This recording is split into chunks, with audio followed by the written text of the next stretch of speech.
Good evening, and welcome to Shadows on the Air, WODN at 311.5 FM. Tales of the ghoulish and fantastic through a Christian lens. Tonight we will be performing something of an antique work from the old world, a world less secular, less busy, but wiser in its way, especially about the lingering power of hell itself. Carmilla was written by Sheridan Le Fanu way back in the 1870s. Le Fanu himself died soon after. Make of that what you will. I bid you now welcome to this eerie tale of unnatural desires versus the power of the divine, of physical and spiritual corruption of an almost demon in human form. Beware, beware her name, Carmilla.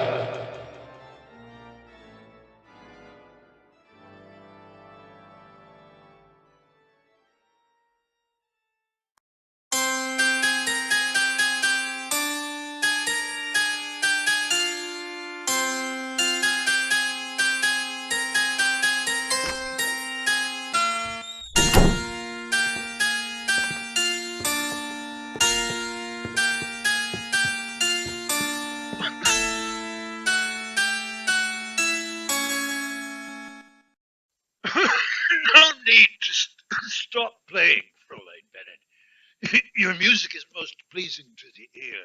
Thank you, Baron. But I was nearing the end of the piece. Well, I am leaving now, returning to Vienna, where I have much work to do for His Imperial Majesty. May you have a pleasant journey. However, I wanted first to introduce you to Fräulein Hartog. Good morning, Miss Bennet. Good morning. Your playing is most charming. Thank you. She functions as a colleague to Dr. Hesselius, who in turn thought her ideal to record an account of recent events from your perspective. I feel sure you will offer your full cooperation to her freely, without any trouble. Yes, that seems certain. All things considered. I shall expect not only cooperation, but candor. We understand one another. Farewell, Fräulein Bennett. Goodbye. If all goes well, you need never hear my voice ever again.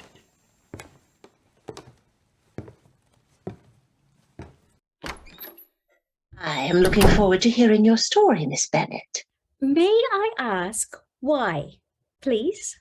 Details can prove helpful in diagnosis and treatment. Oh, am I not recovered? We all hope such is the case. May I call you Laura? No matter. We, that is my cousin, seeks to understand what has happened here. Not only your own illness, but other events. From what your governesses and father tell me, this began with news of tragedy. Is that accurate? Why did Dr. Hesselius leave this chore to you, instead of taking it upon himself? I work as his secretary. Unofficially, of course, he has been compiling case studies for some years now. What kind of case studies? Those of special interest. Now, this news from General Spielsdorf, would you call that the beginning of events? I suppose so. Tell me.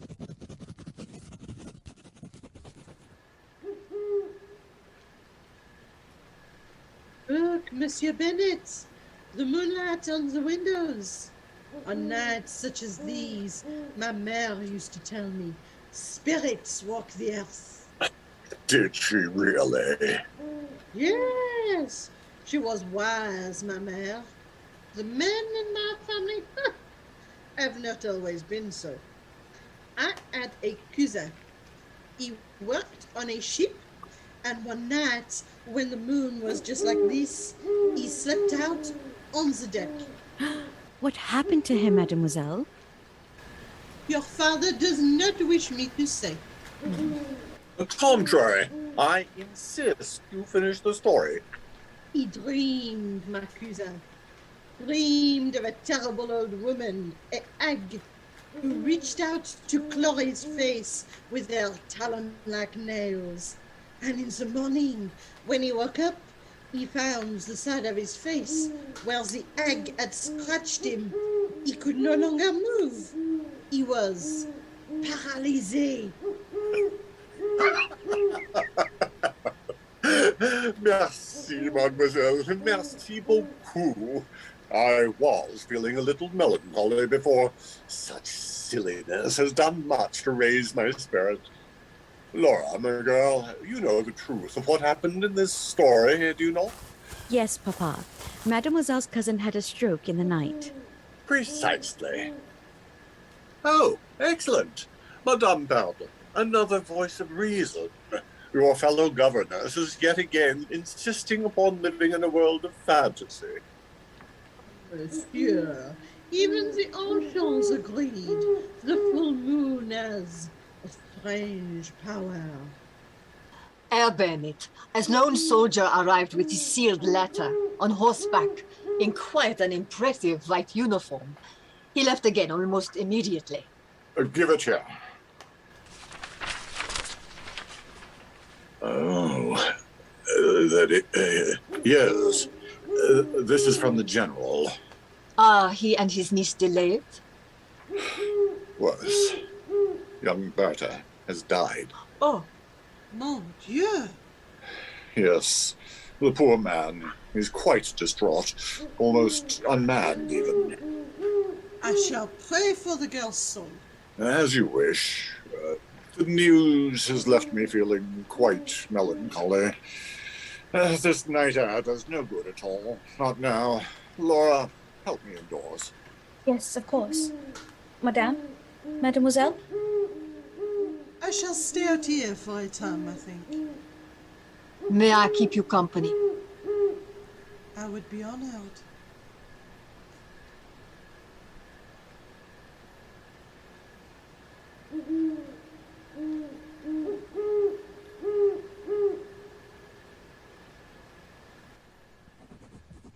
Soon the subject of a planned visit vanished from all conversation. But it remained in my heart, a bitter disappointment. You perhaps cannot understand. We have no inhabited village within 20 miles. The nearest estate is the abandoned ruins of Castle Karnstein. Have you ever been there? The ruins? No. Why do you ask? Even in Graz, stories about the Karnstein family are told, usually by the very young, trying to frighten each other. The castle, it was burned, I believe. I have gazed on it via my father's telescope. Our own little castle, you see, has more rooms than we need, even with almost half the building boarded up and uninhabitable. Do you suppose? What? This castle being so close yet so much smaller, was this a part of the original Karnstein estate, do you think? The next full moon fell in June. That was when it all began, really, or when it seemed to have done so. Again, a cloudless night. Again, bright moonlight everywhere, casting deep shadows. I was seated under a tree within such a shadow. I gazed at the still waters of the castle's moat, trying in my mind to make the reflection of the moat into some kind of face. And I listened.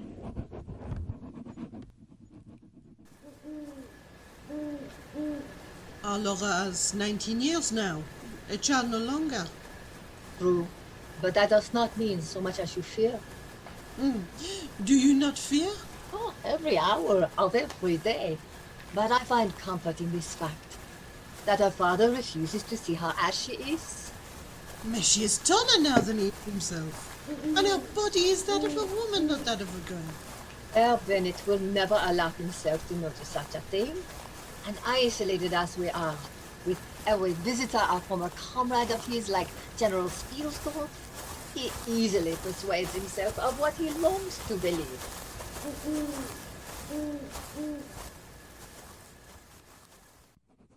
I could not make out what they were saying, but watching them walk, hand in hand, I did feel a certain pain of envy. Oh, Mademoiselle de La Fontaine had come to us when I was 10 years old. She and Madame Perrodon had become very close friends. Madame Perrodon, she is married? My father called her that as a title of authority. In most ways, she runs the household. Has done since I could remember.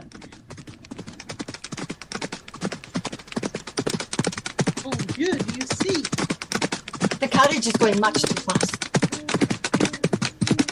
Will they make the town? No, the horses cannot slow in time. Go tell Herr Bennet. I shall summon the stable hands.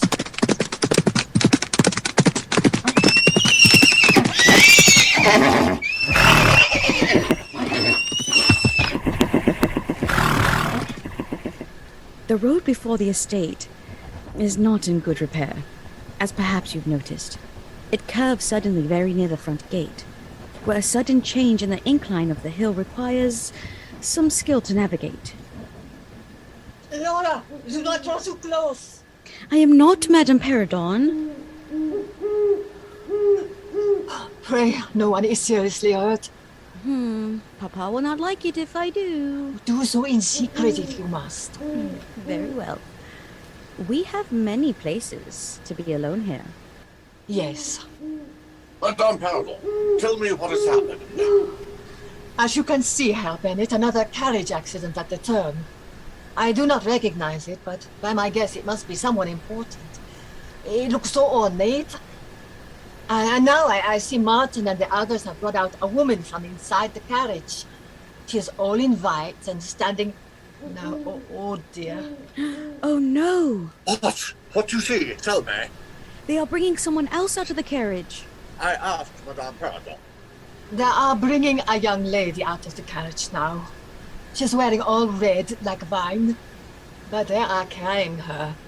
She does not move. I fear the worst. How dreadful. I must go see to the survivor. Find out what can be done. Laura, remain here. Understand? Madame, if you will aid me. Of course, Herr Bennet. Within minutes, I was hiding behind one of the oaks closer to the road, many yards away. Saw with my own eyes the strangely familiar award of arms on the side of the carriage, the dark green livery worn by the driver and servants. My father, who has some medical training, knelt and examined the young girl in red who now lay upon the ground.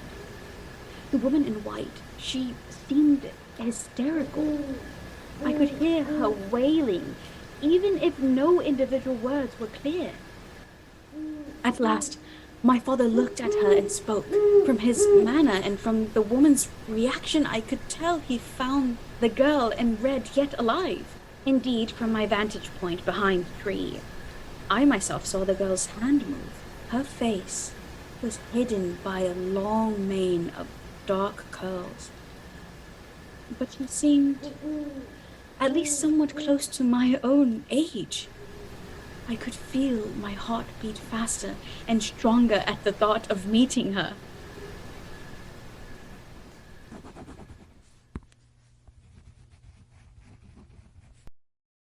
Fräulein,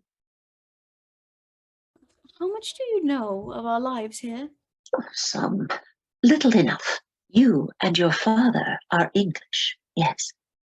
After serving the emperor for many years, father retired on a pension. He came to live here in Styria. He married a local girl, many years younger than himself, my mother. Forgive me, but how do you understand her to have died? My father does not like to speak of it.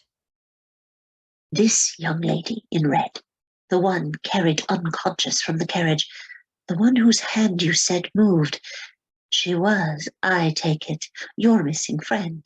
This was the mysterious Carmilla. Yes. Of course, I did not know her name. Not then. Oh, are you well? Carmilla. That was her name. Carmilla.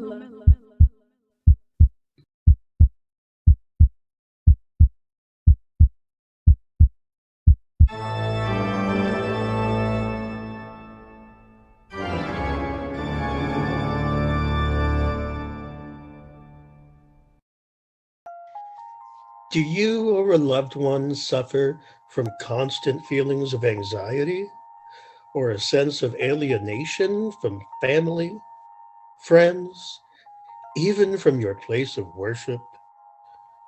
You know what might help? Somofex, the over-the-counter sedative recommended by 9 out of 10 mental health professionals.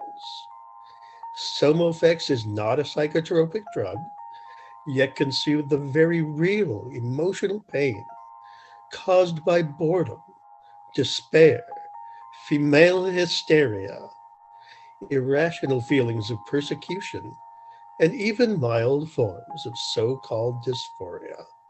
May cause drowsiness, blurred vision, or in rare instances, partial deafness, or partial loss of sensation in the extremities. Take as directed. Consult a physician if adverse side effects persist. Somofex, because you shouldn't have to feel so uncomfortable in your own skin. And now we return to our tale of dark and unnatural horror, the story of Carmilla.